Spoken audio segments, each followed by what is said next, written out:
हाँ स्टूडेंट, आज हम क्वेश्चन नंबर 40 जर्नल से रिलेटेड प्रश्न सॉल्व करेंगे। इंपॉर्टेंट क्वेश्चन है, प्रश्न पर ध्यान देना है। 5 व्यवहार दिए हुए हैं और प्रत्येक व्यवहार इंपॉर्टेंट है। पहला व्यवहार वैसे हेडिंग है संतोष का जर्नल करके आपको लिखना पड़ेगा। 5 कॉलम बनाने पड़ेंगे, date, particular, ledger folio, debit amount और क्रेडिट अमाउंट।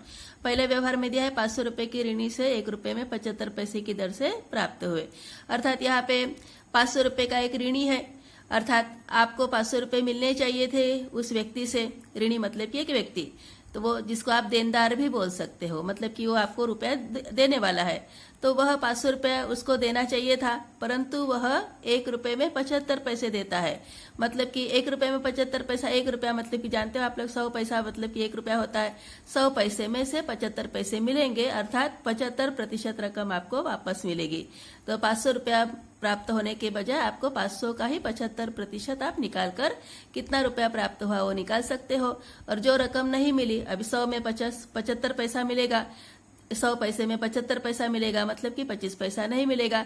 जो रकम आपको नहीं मिलती है उसको डूबत ऋण करके बोला जाता है, उसी को इंग्लिश में बैड डेब्ट करके बोलते हैं। अर्थात यह रकम भविष्य में भी मिलने की उम्मीद नहीं है और इसलिए उसको डूबत करके मान लिया जाता है।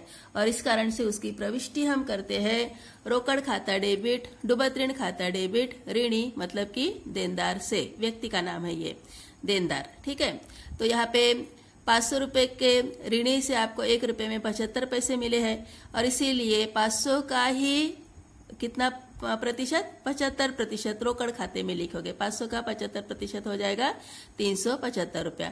और फिर जो रकम नहीं मिली है वो 500 में से 375 घटा के भी निकाल सकते हो, या तो 500 का 25% भी निकाल सकते हो। 75 मिला मतलब कि 25 नहीं मिला है और इसलिए 125 रुपया डूबत ऋण खाते के डेबिट में आएगा। जो रकम आपको वसूल नहीं होती है उसको डूबत ऋण करके बोला जाता है। आपने किसी को उधार माल बेचा है या तो उधार दिया है और वह रकम आपको नहीं मिली, मतलब कि वह हो गया डूबत ऋण। तो इस प्रकार से ये प्रविष्टि है, रोकड़ खाता डेबिट, डूबत ऋण खाता डेबिट ऋणी से, और रोकड़ खाते के डेबिट में 375 है, डूबत ऋण खाता डेबिट हो गया है 125 रुपया और ऋणी के खाते में क्रेडिट में 500 रुपया करके लिखेंगे। स्पष्टीकरण में लिखा है ऋणी से 1 रुपए में 75 पैसे प्राप्त होने तथा शेष रकम डूबने हेतु, मतलब कि शेष रकम अप्राप्त रहने हेतु। तो इस टाइप से ये पहले नंबर का व्यवहार है। फिर उसके बाद दूसरे नंबर का व्यवहार दिया है 200 रुपए का माल आग में जलकर नष्ट हो गया।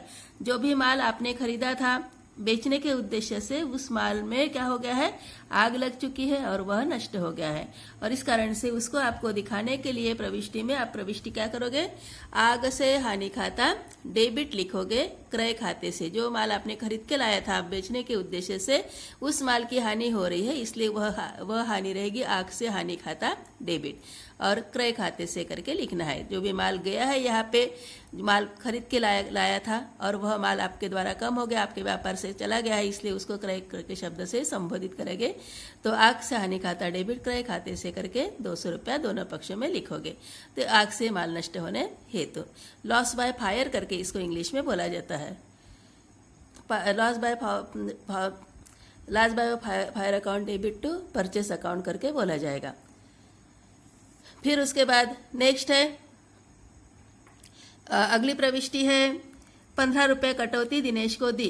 15 रुपये कटौती अगर हम दिनेश को देते हैं तो कटौती देना मतलब कि बट्टा देना, बट्टा दिए है मतलब कि व्यय हो चुका है, व्यय का खाता हमेशा डेबिट रहता है और इसलिए कटौती खाता यहाँ पे डेबिट होगा और आपको दिनेश से करके लिखना है। तो तीसरे नंबर के व्यवहार की प्रविष्टि कटौती मतलब कि बट्टा खाता डेबिट दिनेश से, कटौती को डिस्काउंट करके भी बोला जाता है, discount account debit to Dinesh करके लिखोगे।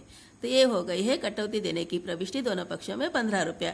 फिर चौथा नंबर का व्यवहार है मनोज से 75 रुपये कमीशन प्राप्त हुआ।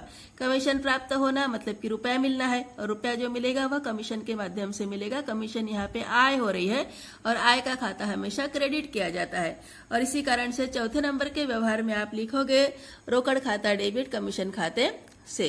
कमीशन प्राप्त हो चुका है। किसी भी व्यक्ति से अगर आपको कमीशन मिलता है, परंतु कमीशन मिलना मतलब कि रोकड़ प्राप्त होना, इसलिए व्यक्ति का यहाँ पे उल्लेख नहीं करेंगे आप लोग। इस रोकड़ खाता डेबिट कमीशन खाते से करके ही लिखोगे। कमीशन प्राप्त होने हेतु दोनों पक्षों में 75 रुपया। 5वें नंबर का व्यवहार है, बैंक ने अनुषंगिक व्यय 10 रुपये लगाए। अभी बैंक हमेशा चार्जेस भी लगाती है, ब्याज भी देती है और व्यय भी लगाती है।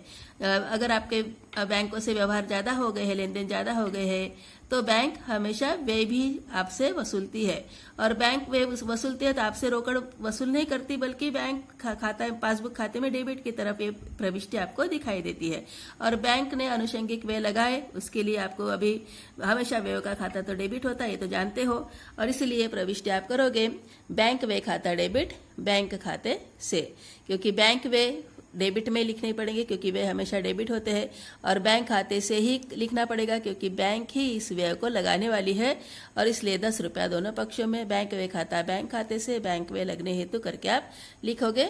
और इस प्रकार का ये प्रश्न आपसे बनेगा। और टोटल रहेगी इसकी, इस व्यवहारों की 800 रुपये की टोटल रहेगी। ठीक है, तो ये हो गया है प्रश्न क्रमांक 40 कंप्लीट।